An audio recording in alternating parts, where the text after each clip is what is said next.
قرآن مصداق بن کر آیا ہے ان پیشین گوئیوں کا جو تورات اور انجیل میں تھی۔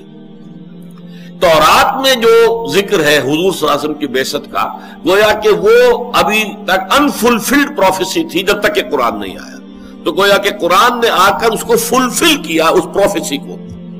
جو کتاب استثناء میں 18ویں باب کی 18ویں آیت ہے، جس میں کہ تورات میں اس میں لکھا ہے کہ اللہ تعالیٰ نے حضرت موسیٰ سے فرمایا کہ میں ان لوگوں میں ان کے بھائیوں میں سے انہی کے مانند ایک رسول اٹھاؤں گا جس کے منہ میں اپنا کلام ڈالوں گا اور پھر وہ بات جو ہے لوگوں تک پہنچائے گا۔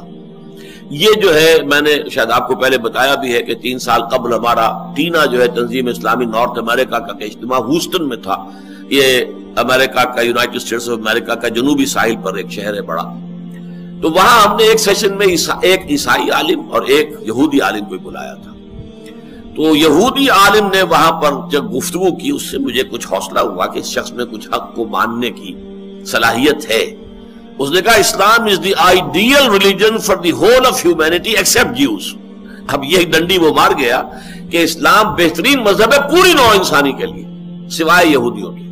تو وہ یہودی جو ہیں 1.5 ملین وہ علیحدہ اپنی 1.5 اینٹ کی مسجد بنائے رکھے، اس کے قول کے مطابق، باقی پوری نوع انسانی کے لیے وہ کہہ رہا ہے کہ اسلام بہترین مذہب ہے۔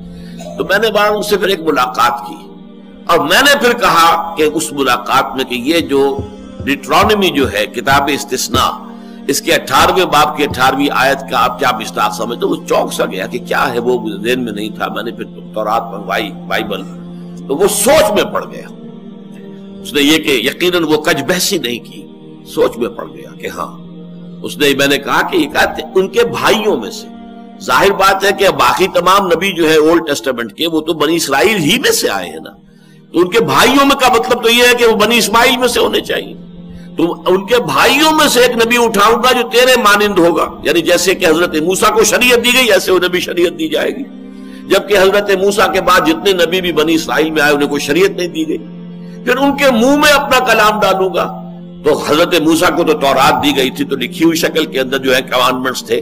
حضور کا جو ہے وہ قلب کے اوپر قرآن نازل ہوا ہے، اور حضور کے منہ سے وہ جو ہے کلام پاک صادر ہوا ہے، جس کو کہ لوگوں نے سنا اور یاد کیا ہے۔ تو وہ سوچ میں پڑ گیا تھا۔